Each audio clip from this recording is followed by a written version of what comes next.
There's no doubt that our phones have become an indispensable travel tool. However, paying for those data and cellular services when we're overseas can quickly add up to hundreds and possibly thousands of dollars.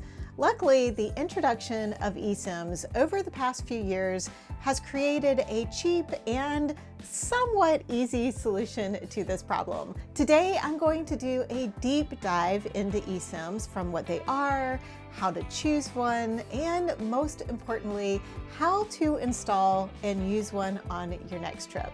Let's go. Let's start with the absolute basics, because if you're like me, you probably have no idea what a SIM card is to begin with. A SIM card, called a subscriber identity module, is a small chip that stores information about your phone number and carrier. It tells your phone who you are on the network so you can make calls, send messages, and use data. Think of it as your phone's ID card.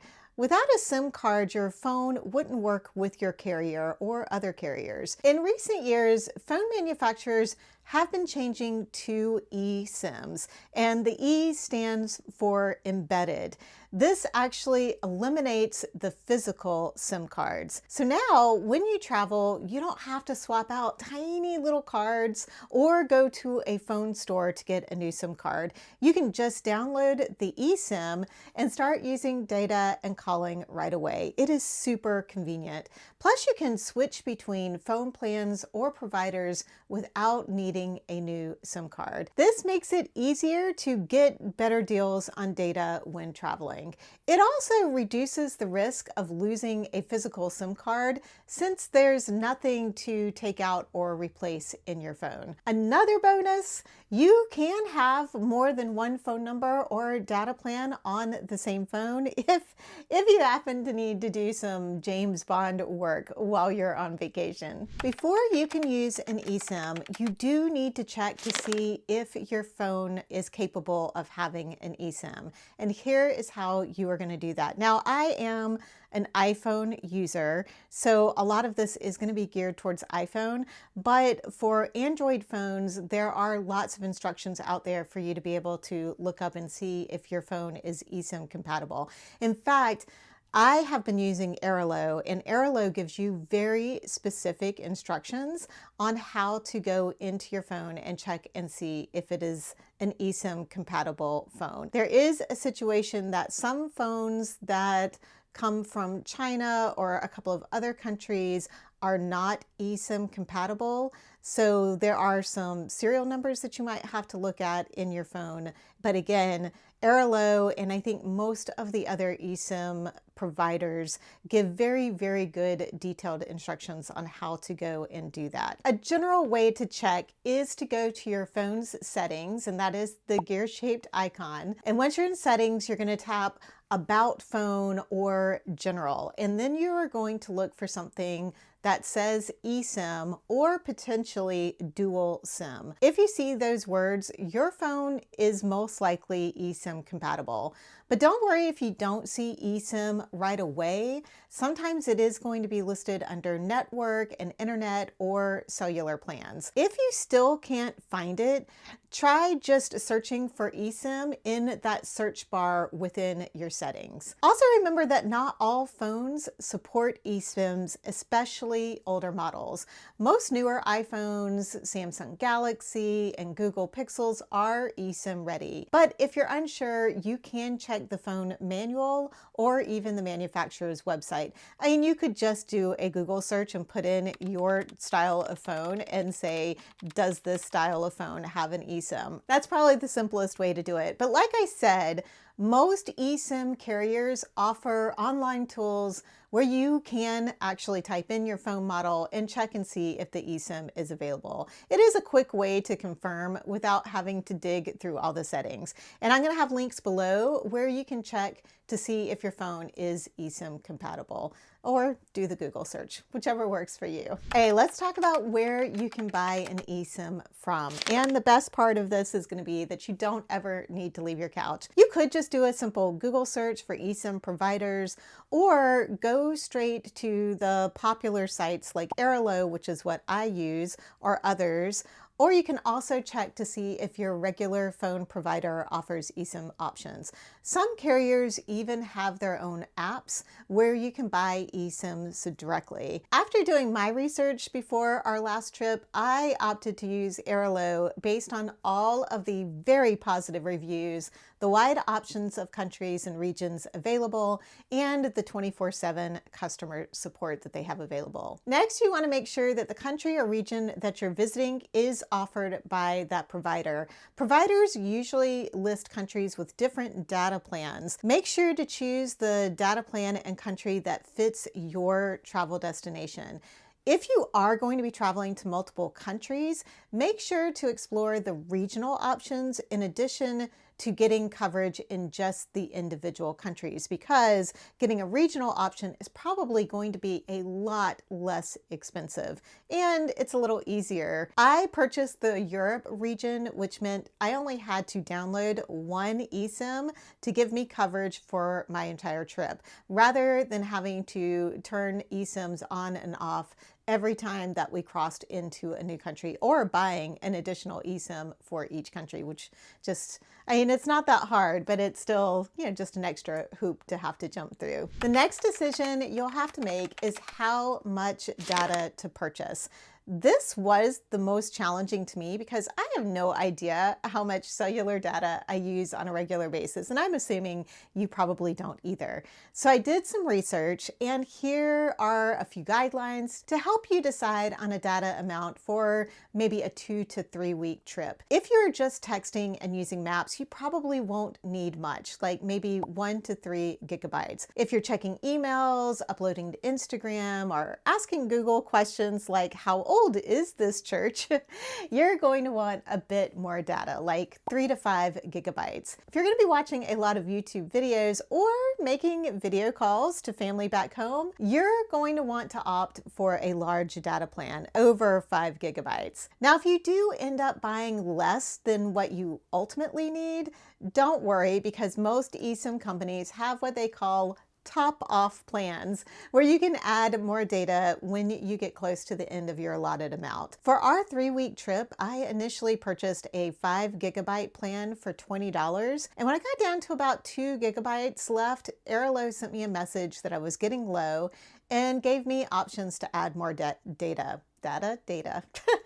We had about 5 days left on our trip, so I did add another gigabyte for about $5. However, it ended up I never needed it. When I got home and I checked, I had only used about 4.5 gigabytes for the entire trip. But I did like how easy it was to add more data when I thought I needed it. I do want to point out here that when we were in our hotels, on the trains, in the ferry, I would just get on and use the Wi-Fi. Most of my cellular data usage was when we were out and about touring around and doing our excursions. Without that Wi-Fi availability, I definitely would have used more data. That's just something for you to keep in mind when you are trying to figure out your data usage. Think about what Wi-Fi availability you might have, because if you're going to be staying in a lot of places that have free Wi-Fi, you might not need to get as big of a data package. Now for the fun part, or what I call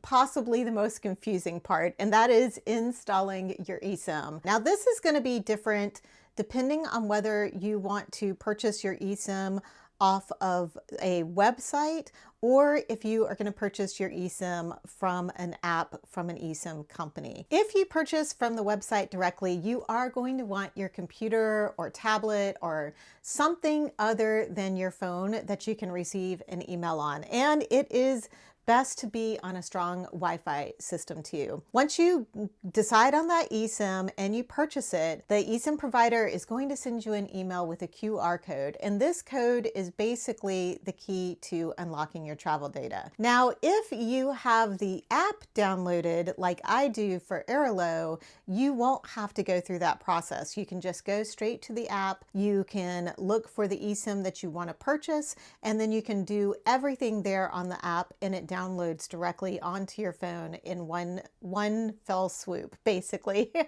I think Personally, I think doing the process from an app on your phone is way easier than going through all of the hoops that you might have to do if you're purchasing it on the web. In order to give you an example, I went ahead and purchased an eSIM for Japan and went through the whole process of downloading it off of the Airlo app or through the Airlo app to show you how it works. So I've got the whole screen recording to show you how easy it is to do this. The first thing you're gonna do is go into your app and look for the country or region that you wanna purchase the eSIM for. For the purposes of this example, I am purchasing an eSIM for Japan, and I just chose an inexpensive one so that I could show you guys how this all works.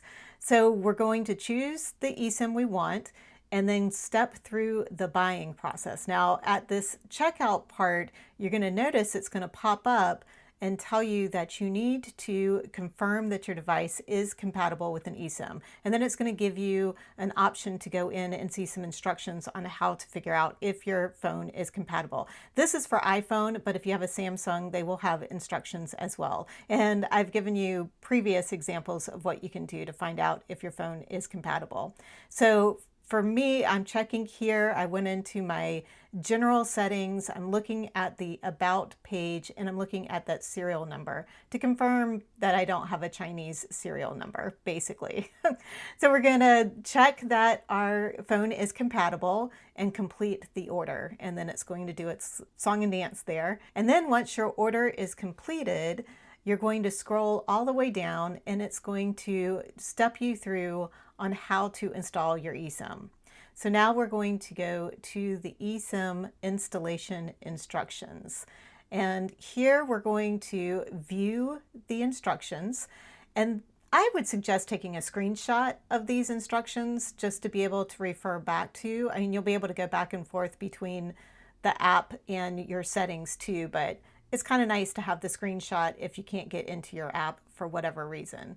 So we are going to go through, this shows you that they give you a visual step-by-step guide, but honestly, it goes a little fast. I just wanted to show you that they do give that to you, but this is just a guide that they're showing you how you're going to go through the system in order to get the eSIM all set up. So we are going to activate the new eSIM. So we're going to click Allow. And then it's going to do its activation process. That will take a little while. It's going a little fast on here because I cut the waiting time out for you guys. I didn't think you'd want to see that on the video. So once your eSIM is activated, we are going to go through the cellular setup here. So this is the important part where you want to make sure that you label your eSIM something that is going to be easily recognizable when you get off of that plane completely jet lagged. So here I'm going to name this eSIM Japan 25 is what I ultimately choose to name it, because you want to keep it short and you want to keep it simple. And I think you're limited on how many characters you can use here too. So just something that's going to be easy for you to recognize when you get off of that plane and you haven't had any sleep for 15 hours. Once you've labeled your eSIM, you're pretty much ready to go. Click on your primary number as the one that you want to still be using because you're still home, so you don't want to use your eSIM yet. So just make sure that you have all of this updated. Click Done. You're going to use your primary number for now. And then it's going to tell you that your eSIM has been successfully installed. Yay! Yay! Now when you get to your destination, go into your settings and you're going to get a cellular, and then you're going to scroll down to your eSIMs, and this is where you're going to choose your new eSIM and you're going to turn that line on. You're going to go back out to cellular, come back into that line, and it's going to have all these new things. And you're going to check and make sure that your network selection is automatic, and then scroll all the way down and make sure that your data roaming is turned on. And then you're going to go back out to your settings, come back into cellular, go to your eSIMs and turn off your primary line so you won't be getting charged while you are traveling with your regular carrier. and you're all set to go. I would highly suggest uploading this eSIM a few days to a week or so before your trip. Don't worry, your time allotment for your eSIM won't start until you actually activate the eSIM, which you won't do or shouldn't do until you arrive at your destination. When I was initially uploading my eSIM for the Nordic trip, an Amber Alert came through on the phone while I was in the upload process, and I wasn't sure if everything had set up right because the alert kind of took me out of the instructions I was following. But luckily, Airalo has very, very good instructions and YouTube videos that you can follow to make sure that the eSIM is installed correctly. So just know if something interrupts you while you're installing your eSIM, don't worry. It is easy to get back on course. Once you land at your destination, it's time for the magic to begin. First, if you have not totally turned your phone off during your flight, I would suggest turning your phone off, waiting a couple of minutes, and then turning it back on in order to clear the history and make it easier to connect to the new networks. Once your phone is turned back on, go to the settings again, tap on the mobile data or cellular, and then find the eSIM for your trip. And hopefully you've named it something specific for your trip. Like I did with this, I just put Japan 25. So it's something very easily identifiable. This is especially important if you've been traveling for hours and maybe overnight and you're short on sleep, and your brain's just going to thank you for making it clear. You'll turn the eSIM on and turn on all the features you want to use the eSIM for, like text and calls. You'll also want to make sure that your data roaming is turned on. Just know you might still get a message from your normal home carrier saying something like, "Welcome to Japan," and the details of whatever international plan they might have for you to use. But as long as you've turned your new eSIM on, you can ignore that message. I could tell that I was using the eSIM because the signal bars at the top of my phone screen looked like little tiny exclamation marks rather than just the regular straight lines. And you could also see the initials for the service that I was on. That was usually in the upper left-hand corner. When you come back home, you're just going to reverse this process. You'll turn off data roaming and turn off the eSIM. If you are completely done with the eSIM and you want to delete it, just choose the remove or delete option and follow the instructions. Here again, it might be helpful to turn your phone off and back on once you've deleted that travel eSIM off. That will help clear the history and get your phone back to reconnecting to your normal cellular carrier. It's crazy to look back at my European backpacking trip in 1990 after college and how my only two communication options were payphones and postcards. And boy, those collect calls back to my parents were so expensive. Now, for about the same cost or even much less than the cost of one of those collect calls, you can have all of the communication options available almost anywhere in the world you want to travel. But before you take off on that next trip, make sure to check out these travel tips and hacks for less stress on your next vacation. Thank you so much for watching, and I hope you have safe and wonderful travels.